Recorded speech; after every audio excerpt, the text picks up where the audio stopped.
आप सभी हमें बहुत प्यार दे रहे हैं, उसके लिए धन्यवाद। आप में से बहुत से सब्सक्राइबर ने हमारी स्टोरी में अपना नाम ऐड करने की रिक्वेस्ट की थी। उनके नाम आज की स्टोरी में ऐड किए गए हैं। अगर आप अपना नाम हमारी स्टोरी में चाहते हैं तो आप हमारे चैनल को सब्सक्राइब करके अपना नाम कमेंट कर सकते हैं। शुरू करते हैं आज की स्टोरी। जंगल में एक कार की हेडलाइट्स अंधेरे को चीरती हुई आगे बढ़ रही थी। रितेश ड्राइव कर रहा था। तेशा ने मोबाइल देखा। अब भी नेटवर्क नहीं आ रहे हैं। फिर उसने खिड़की से बाहर झांका। रितेश, ये रास्ता इतना सुनसान क्यों है? पता नहीं तेशा, जीपीएस ने तो यही रास्ता दिखाया था। थोड़ी देर में हाईवे आ जाना चाहिए। तभी अचानक कार झटके खाते हुई रुक जाती है। ये क्या हुआ रितेश? पता नहीं, गाड़ी चलते चलते कैसे बंद हो गई। उसने दोबारा स्टार्ट करने की कोशिश की।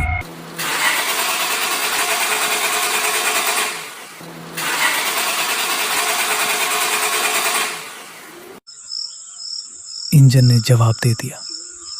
चारों तरफ सन्नाटा था। जंगल की आवाजें अब साफ सुनाई दे रही थी।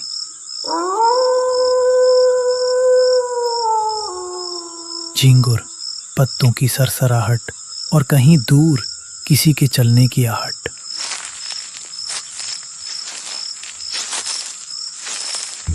तेशा का गला सूख गया।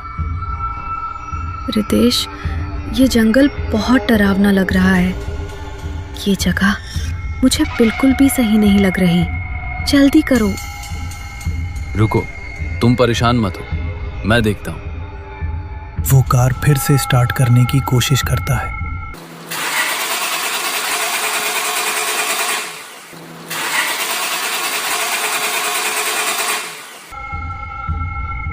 पर कार स्टार्ट नहीं होती है।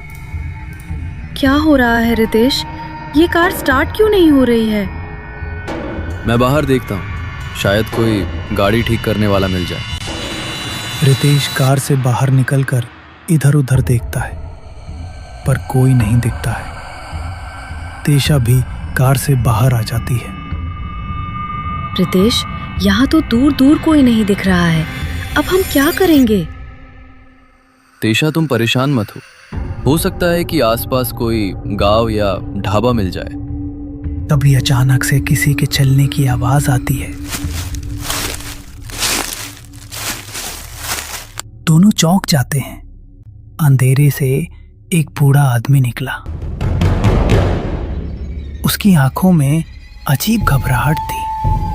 वो बहुत जल्दी जल्दी आगे बढ़ रहा था, पर उसकी नजर बार बार पीछे की सड़क के एक तरफ जा रही थी, जैसे कि कोई उसके पीछे हो। तेशा ने हिम्मत करके कहा, अंकल। बूढ़ा रुक गया। यहाँ आसपास कोई मैकेनिक मिलेगा क्या? नहीं, यहाँ कुछ भी नहीं मिलेगा। ये एक भयानक जंगल है और तुम लोगों को भी यहाँ बिल्कुल भी नहीं रुकना चाहिए। यहाँ से चले जाओ जितना जल्दी हो सके। क्यों? आप ऐसा क्यों कह रहे हैं? जो रुकता है वो जिंदा नहीं बचता है। और उसने अपनी पूरी बात खत्म नहीं की और फिर तेजी से आगे की तरफ अंधेरे में गुम हो गए। रितेश और तेशा एक दूसरे को देखने लगे। ये आदमी बड़ा अजीब था। रितेश, मुझे तो बहुत डर लग रहा है और उस आदमी की बात सुनकर तो और भी डर बढ़ गया है। एक तो ये सुनसान जंगल और ऐसी भयानक बात। कुछ नहीं होगा, गांव के लोग रात में ऐसे ही डरते हैं। चलो आगे देखते हैं, कुछ ना कुछ जरूर मिलेगा। रितेश और तेशा पैदल ही आगे की तरफ जाने लगते हैं। कुछ आगे जाते ही उनको जंगल के बीच एक पुराना, थोड़ा जला हुआ सा घर दिखता है। रितेश ने घर की तरफ देखा। दरवाजे पर जंग लगा ताला था। देखो तेशा, वहां एक घर है, शायद वहां कोई मदद मिल जाए। नहीं रितेश, ये घर मुझे कुछ ठीक नहीं लग रहा है। चलो यहाँ से चलते हैं। अरे मैं हूं ना, चलो देखते हैं। रितेश आगे बढ़ गया। ताले को उसने हाथ लगाया। ठंडा, बहुत ठंडा। एक हल्के झटके से ताला टूट गया। ऐसा लग रहा था कि वो ताला अपने आप खुलने को तैयार था। बस किसी को उसे छूने की जरूरत थी।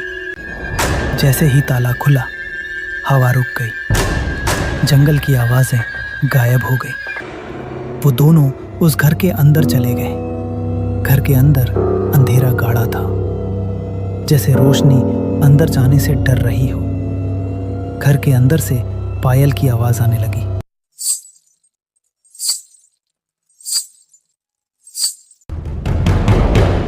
तेशा की सांस अटक गई।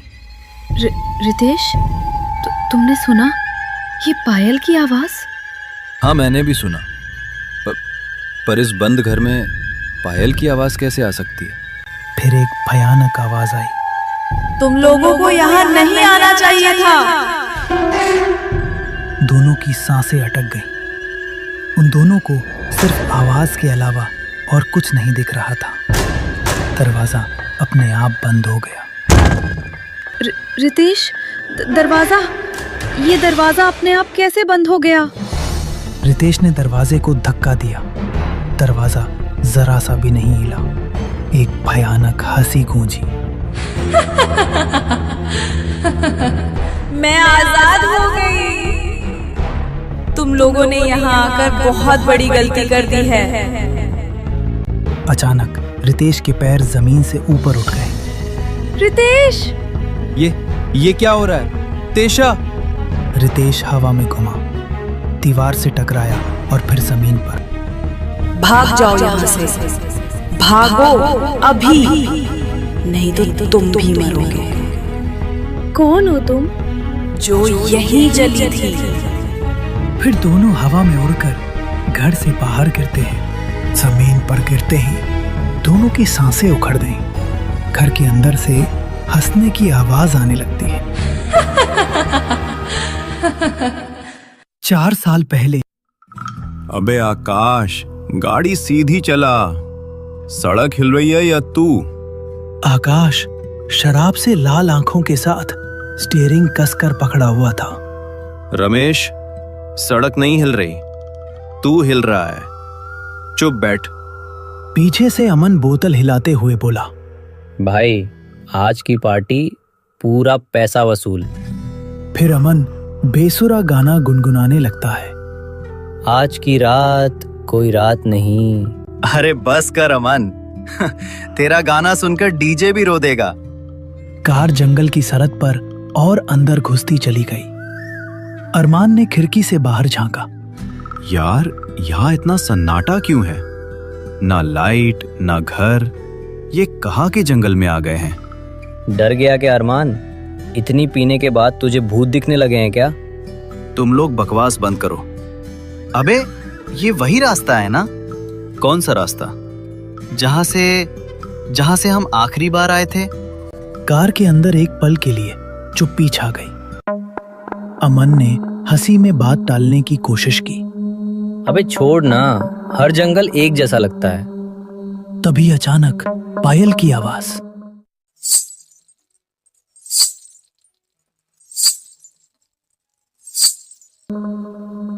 अबे, तुमने सुना? क्या? रमेश ने गर्दन घुमाई। ये पायल की आवाज है क्या? आकाश ने कार हल्की की। किसकी पायल? यहाँ इस जंगल में इतनी रात में कौन घूमेगा? तभी अचानक सामने हेडलाइट की रोशनी में कोई खड़ा था। ओए, हट सामने से। कार झटके से रुक गई। चारों की सांसें एक साथ अटक गईं। सड़क के बीच एक लड़की खड़ी थी, सिर झुका हुआ, लंबे बाल चेहरे पर गिरे हुए। पायल की आवाज अब बिल्कुल पास थी।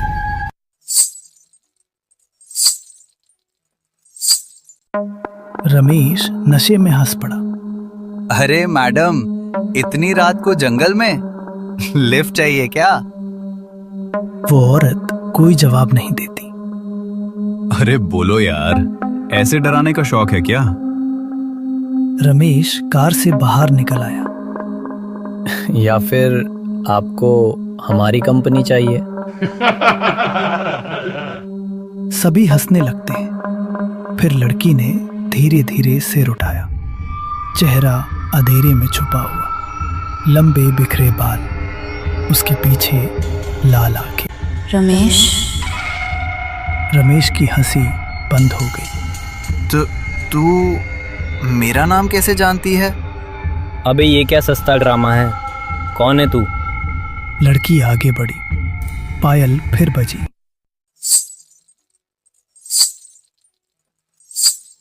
तुम चारों मुझे पहचानते हो। देखो मैडम, पहेलियां बुझाना बंद करो। हम अभी मजाक के मूड में नहीं हैं। हटो रास्ते से। मजाक तो तुमने किया था। अचानक रमेश के पैर जमीन से उठ गए। वो हवा में लटक गया। ये क्या हो रहा है? मैं नीचे उतार मुझे। अबे छोड़ उसे, ये क्या कर रही है तू? आकाश कार से उतरते हुए बोला। हाथ मत लगा उसे, नहीं तो तेरे लिए ठीक नहीं होगा। औरत की आंखें आकाश पर टिकी। तू अब भी वही है, डरते हुए भी झूठा। रमेश हवा में तड़प रहा था। बचाओ, कोई मुझे बचाओ, मैंने कुछ नहीं किया है। मुझे क्यों मार रही हो? मेरी कोई गलती नहीं है। गलती नहीं थी, तुम सब होश में थे। हवा तेज हो गई, पेड़ जोर से हिलने लगे। रमेश जोर से चीखा, मुझे बचा लो।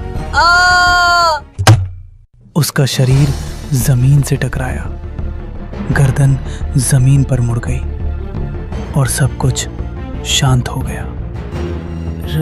रमेश मर गया क्या?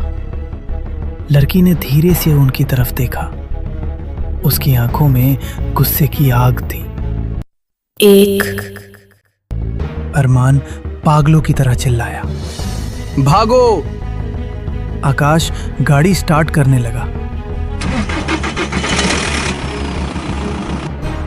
लड़की कार के चारों तरफ हवा में घूमने लगी और उसकी आवाज चारों तरफ गूंजी। नशा उतरने लगा है क्या?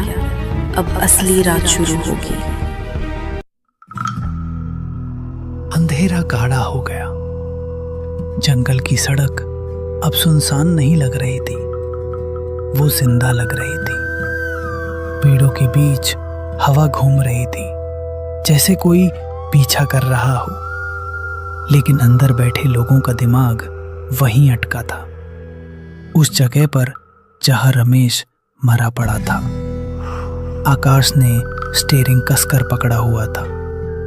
उसकी उंगलियां सफेद पड़ चुकी थी। कोई कुछ बोलेगा? कौन थी वो? और उसने रमेश को क्यों मार दिया? तूने देखा? उसने रमेश को कैसे हवा में उठा दिया और उसकी गर्दन। कार के अंदर सन्नाटा फैल गया। तभी पीछे से पायल की आवाज आई।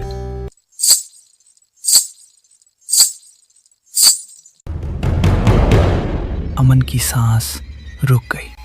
नहीं, फिर से नहीं। कोई आवाज नहीं है अमन। लगता है तू बहुत डर गया है। शांत हो जा। अमन ने पीछे मुड़कर देखा। सड़क खाली थी। उसने राहत की सांस ली। कुछ नहीं है, कुछ भी। उसकी आवाज बीच में ही टूट गई। पीछे की सीट पर कोई बैठा था। अमन की आंखें फैल गईं। कार में तो हम 3 है ना? तो फिर मेरे बगल में कौन बैठा है? अरमान धीरे धीरे पलटा। उसके मुंह से चीख निकल गई। पीछे लंबे बाल, झुका हुआ सिर। गाड़ी मत रोकना। पीछे से आवाज आई, धीमी, बिल्कुल पास। अमन, तू अब भी हंस रहा है? अमन का शरीर अकड़ गया। मैंने तो कुछ नहीं बोला। तू तब भी हंस रहा था। हमें छोड़ दो, हम घर चले जाएंगे। घर? मुझे भी तो कभी घर जाने नहीं दिया। अचानक चलती कार से अमन बाहर हवा में उठने लगा। नहीं, मुझे छोड़ दो। वो छटपटाया। अमन की आंखों में डर भर गया। आकाश, कुछ कर मेरे भाई। आकाश ने ब्रेक मारा। कार जोर से रुकी। अमन हवा में था। उसकी गर्दन पीछे की तरफ झुकने लगी। वो रोते हुए बोला, छोड़ दो, मुझे छोड़ दो। मैंने कुछ नहीं किया था। मैं तो बस उनके साथ में था। वही तो सबसे बड़ा गुनाह था। अमन जमीन पर गिरा और उसकी गर्दन शरीर से अलग हो गई। इस बार कोई आवाज नहीं आई, बस सन्नाटा। अरमान कार से निकलकर चीख पड़ा, मार दिया, अमन को भी मार दिया, इसे भी मार दिया। आकाश लड़खड़ाते हुए कार से बाहर निकला। वो अमन के पास बैठ गया, नाड़ी टटोली। ये कोई इंसान नहीं है। इंसान नहीं है तो फिर क्या है? हवा चलने लगी। आवाज चारों तरफ से आई। दो। आकाश भाई, ये गिन रही है। रमेश 1, अमन 2, यानी कि हम 3 और 4। आकाश ने आंखें बंद कर ली। वो लौट आई है। कौन लौट आई है? तू किसकी बात कर रहा है? आकाश ने जवाब नहीं दिया। वो जानता था, लेकिन नाम लेने की हिम्मत नहीं थी। दूर कहीं पायल फिर बजी।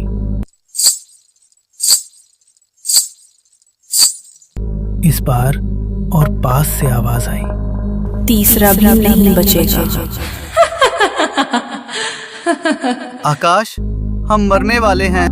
नहीं, अगर ये सच में वही है तो किसी को ढूंढना होगा जो इसे रोक सके। कौन है जो हमारी मदद कर सकता है? हाँ, बिलाल। दरवाजा अपने आप चर की आवाज के साथ खुल गया।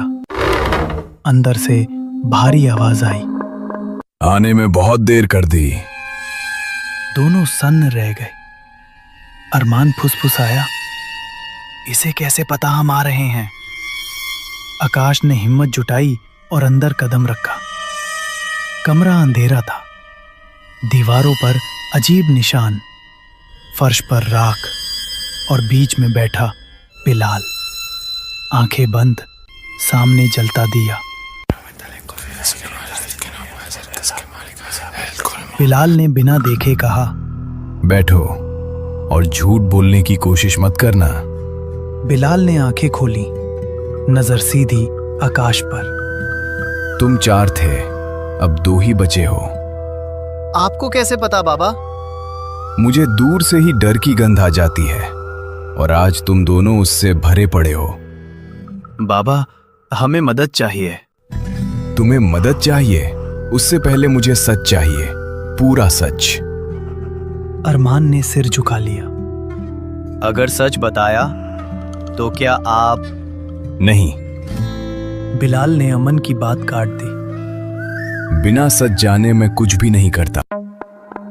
कमरे में सन्नाटा फैल गया। अरमान टूट गया। हम 4 थे, एक लड़की थी। आकाश ने उसकी तरफ देखा, लेकिन रुका नहीं। हमने उसके साथ बहुत गलत किया और अब वो हमें मार रही है। बिलाल ने आंखें बंद कर ली। वो नहीं, तुम्हारा कर्म तुम्हें मार रहा है। वो लौट आई है। लौट आई है? तो वो बंधी नहीं रही? बंधी? बिलाल ने उठकर दीवार की तरफ देखा। जिसे जलाया गया हो और जिसके साथ अंतिम विधि न हुई हो, वो लौटता है। तो अब क्या हो सकता है बाबा? बिलाल ने गहरी सांस ली। अब उसे फिर से कैद करना होगा। कुछ समय बाद वो तीनों उसी जंगल की तरफ बढ़ रहे थे। वही रास्ता, वही अंधेरा। कुछ देर बाद वो तीनों उसी घर के पास पहुंच गए। अरमान ने गाड़ी चलाते हुए कहा, यही वो सब हुआ था। बिलाल ने घर की तरफ देखा। वो जला हुआ वीरान घर। अंदर जाना पड़ेगा। आकाश हिचकिचाया। वो वहां है। बिलाल ने थैली से लोहे की एक लंबी कील निकाली। घर के अंदर घुसते ही हवा भारी हो गई। पायल की आवाज गूंजी।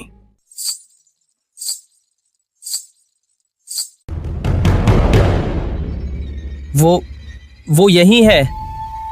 बिलाल जमीन पर बैठ गया। मंत्र शुरू हुए। हवा घूमने लगी। दरवाजे अपने आप बंद हो गए। एक भयानक आवाज गूंजी।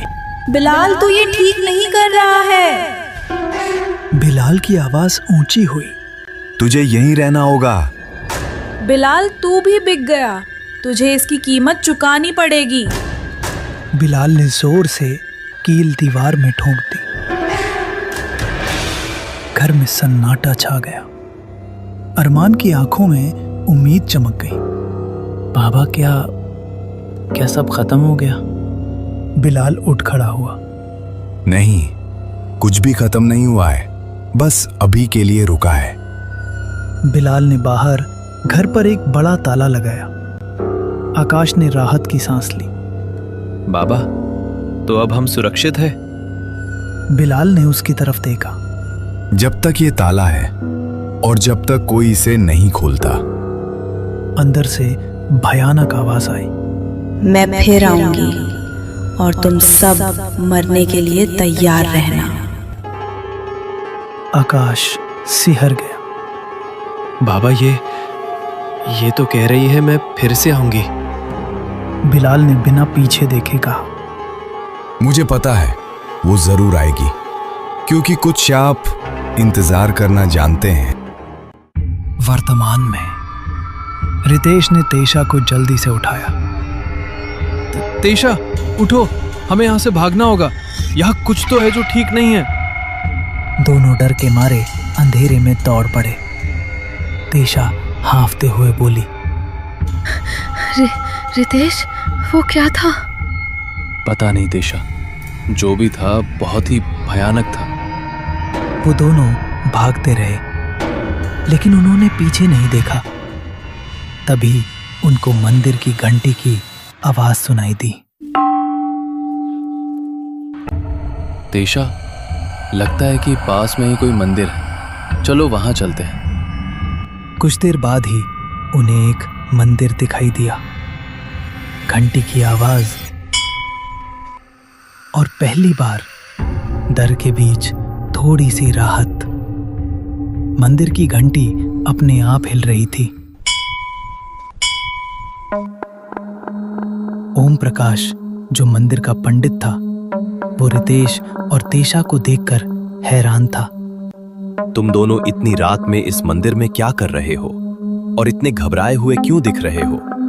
पंडित जी, हमारी गाड़ी खराब हो गई थी और हम ताला तोड़कर उस जले हुए घर में चले गए थे। फिर वहां पायल की आवाज आई। फिर एक भयानक आवाज, मैं आजाद हो गई। क्या? यानी कि वो लौट आई है, पर उसने तुम्हें जिंदा कैसे छोड़ दिया? उसने कहा, यहाँ से भाग जाओ, नहीं तो तुम भी मरोगे, और हमें हवा में उछालकर घर से बाहर फेंक दिया। पर हमें सिर्फ आवाज के अलावा कुछ और नहीं दिखाई दिया वहां। जिससे तुम लोग भाग कर आए हो वो कोई आम आत्मा नहीं है। वो हमसे बात कर रही थी। उसकी हंसी बहुत दर्दनाक थी। ओम प्रकाश ने आंखें बंद की। क्योंकि वो दर्द से ही बनी है। कौन है वो और ये किसकी आत्मा है? मंदिर के बाहर हवा तेज हो गई। उसका नाम है आत्मिका। एक पल के लिए दिया कांप गया। वो इस गांव की सबसे सुंदर लड़की थी, लेकिन उसकी सुंदरता ही उसके लिए सबसे बड़ी सजा बन गई। अरमान, आकाश, अमन रमेश, ये इसी गांव के बिगड़ैल लड़के थे। शराब पीना, जुआ खेलना, लड़कियों को छेड़ना, ये सब उनका रोज का काम था। उनकी गंदी नजर आत्मिका पर भी थी। एक दिन उन चारों ने आत्मिका को अगवा कर लिया और उसके साथ गलत काम किया और फिर उसे उसी घर में जिंदा जला दिया। वो तड़पती रही, चिल्लाती रही, पर उसकी सुनने वाला कोई नहीं था। तेशा की आंखों से आंसू बह निकले। और किसी ने कुछ भी नहीं किया।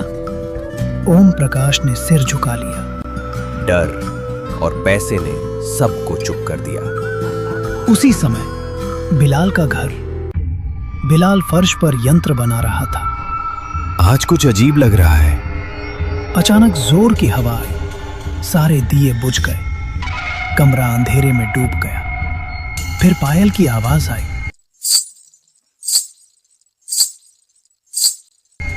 बिलाल हड़बड़ा गया। नहीं, ये नहीं हो सकता है। तू यहाँ नहीं आ सकती। मैं आ गई हूँ बिलाल। तुझे क्या लगा था कि वो तेरा एक छोटा सा ताला मुझे रोक पाएगा? आत्मिका ने बिलाल को हवा में उठाकर फेंक दिया और वो दीवार से टकराकर जमीन पर जोर से गिरा। बिलाल गिड़गिड़ाने लगा। मुझे माफ कर दो, मेरी कोई गलती नहीं थी। मैंने सिर्फ वही किया जो उन्होंने कहा। ये सब तूने पैसों के लिए किया ना? हाँ, पैसों के लिए। मुझे माफ कर दे, मैं सब ठीक कर दूंगा। ठीक कर देगा। आत्मिका ने फिर से बिलाल को हवा में उछाल दिया और वो फिर से जमीन पर आकर जोर से गिरा। आत्मिका सामने आई। क्या ठीक कर देगा तू बता? तूने मुझे मेरा बदला पूरा करने से रोका। मुझे माफ कर दो। माफी? तू माफी के लायक नहीं है। अब तुझे भी मरना होगा। मैं न्याय हूँ बिलाल और तुम अपराध। फिर आत्मिका ने बिलाल को हवा में उठाया और बिलाल की गर्दन सिर से अलग कर दी। उसी समय मंदिर में ओम प्रकाश अचानक चौंक गया। उसकी आंखें बंद थी। वो बिलाल? क्या हुआ पंडित जी? ओम प्रकाश ने आंखें खोली। वो मर गया। आत्मिका ने उसको भी मार दिया। वो रुक नहीं रही। वो तब तक नहीं रुकेगी जब तक उसका बदला पूरा नहीं हो जाता। तभी अचानक से मंदिर के बाहर किसी के गिरने की आवाज आई। एक आदमी लड़खड़ाता हुआ अंदर घुसा। बचाओ, मुझे बचा लो। पंडित ओमकार उसे पहचान गया। ये अरमान है। अरमान का चेहरा पीला था।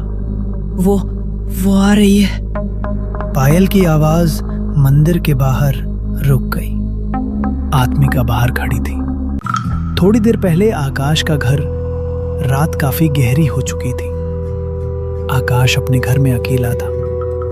फोन चला रहा था। अजीब सी घुटन हो रही है आज। शायद कुछ ज्यादा ही सोच रहा हूं। अचानक से पीछे से किसी के चलने की हल्की आवाज आई। कौन है वहां? कोई जवाब नहीं आता। आकाश हंसने की कोशिश करता है।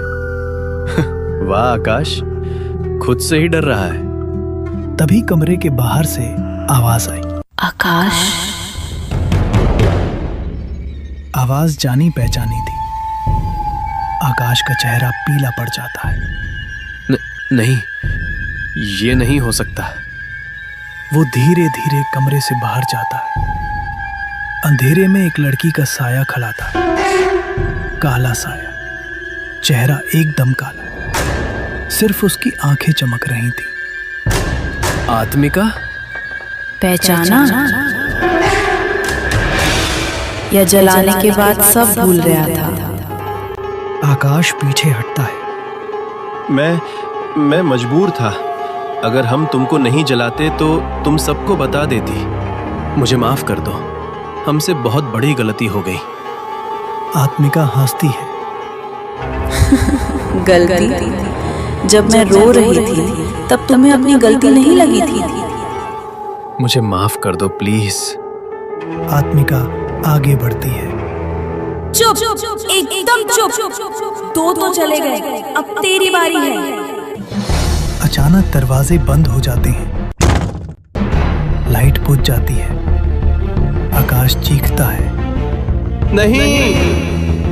आत्मिका की आवाज आखिरी बार गूंजती है। जा तू भी अपने दोस्तों के पास। 3। इस समय मंदिर के दिए फिर जल उठे। अरमान ललखलाता हुआ मंदिर के अंदर घुस गया। सांस उखड़ी हुई, गले में काले धागे का ताबीज कसकर बना हुआ। उसने हांफते हुए कहा, दरवाजा बंद करो। रितेश और तेशा पलटकर उसे देखते हैं। तेशा की आवाज कांप गई। पंडित जी, ये वही है ना? हाँ, आखिरी। अरमान ने चारों तरफ देखा। वो बाहर है, वो अंदर नहीं आ सकती है ना? आत्मिका की आवाज बाहर से आती है। अरमान, नहीं, तू यहाँ नहीं आ सकती। आत्मिका मंदिर की दहलीज पर खड़ी है। वो अंदर नहीं आती है, वो धीमे हंसती है। ताबीज। मैंने कुछ नहीं किया। ये सब रमेश का प्लान था। झूठ बोलना बंद कर अरमान। सबसे ज्यादा तूने ही मुझ पर अत्याचार किए थे। अरमान ओम प्रकाश पंडित की तरफ मुड़ा। महाराज, मैंने सुना है कि आत्माओं से बचने के लिए मंदिर सबसे सुरक्षित जगह होती है। ओम प्रकाश की आंखें गुस्से से कठोर हो गई। मंदिर कभी भी पाप छुपाने की जगह नहीं होता। आत्मिका ने एक कदम आगे बढ़ाने की कोशिश की। अदृश्य दीवार ने उसका रास्ता रोक लिया। एक हल्का सा झटका और आत्मिका पीछे हो जाती है। उसका चेहरा पल भर के लिए बिगड़ गया। अरमान हंस पड़ा। देखा, जब तक मैं इस मंदिर में हूँ और ये तावीज मेरे गले में है, तू मेरा कुछ भी नहीं बिगाड़ सकती। आत्मिका ने रितेश और तेशा की तरफ देखा। तुम दोनों अजनबी हो, पर तुम दोनों मेरी मदद कर सकते हो। तेशा आगे बढ़ी। आत्मिका, हमें सब पता चल गया है। इन लोगों ने तुम्हारे साथ बहुत गलत किया है और अब तुम्हें इंसाफ चाहिए। हम दोनों तुम्हारी मदद करेंगे। नहीं, मैं गांव छोड़ दूंगा, कभी वापस नहीं आऊंगा। मुझे जाने दो। तेरे गांव छोड़कर जाने से मेरा बदला पूरा होने वाला नहीं है। जो तुमने किया है उसकी सजा सिर्फ मौत है। रितेश ने गहरी सांस ली। उसने ओम प्रकाश की तरफ देखा, फिर तेशा की तरफ। अगर आज हमने इसे बचाया तो हम भी चुप रहने वालों जैसे होंगे। हमें आत्मिका का साथ देना ही होगा। नहीं, तुम ऐसा नहीं कर सकते।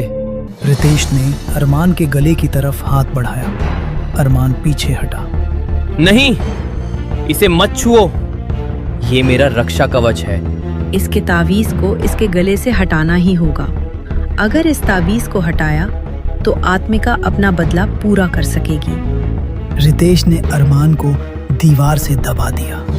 अरमान तड़पने लगा। छोड़ दो, मुझे छोड़। तेशा ने इसे ताबीज पकड़कर फेंक दिया। ताबीज टूटकर जमीन पर गिरता है। नहीं। और फिर रितेश अरमान को मंदिर से बाहर धक्का दे देता है। हवा अचानक तेज हो जाती है। मंदिर की घंटियां अपने आप बज उठती हैं। आत्मिका आगे बढ़ती है। अब कोई दीवार नहीं, नहीं,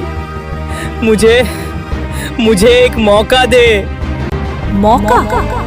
ठीक है, एक आखिरी मौका देती हूँ तुझे। भाग। नहीं आत्मिका, उसे मत छोड़ो। वो तुम्हारा गुनहगार है। अरमान भागने लगता है। आत्मिका उड़कर एकदम से अरमान के सामने आ जाती है। नहीं, तुमने तो कहा था कि भाग जाओ। भूल गए? तुमने भी मुझे वहां से भागने का मौका दिया था, पर भागने नहीं दिया। मुझे माफ कर दो, प्लीज। मुझे छोड़ दो। मैं भी तुम लोगों के सामने ऐसे ही रोई थी। मैंने भी कहा था कि मुझे छोड़ दो, अपने दोस्तों के पास जाने के लिए तैयार हो जा। अरमान जमीन से ऊपर उठता है और जमीन पर बहुत जोर से गिरता है। फिर उसका शरीर जलने लगता है। 4 अब हिसाब बराबर।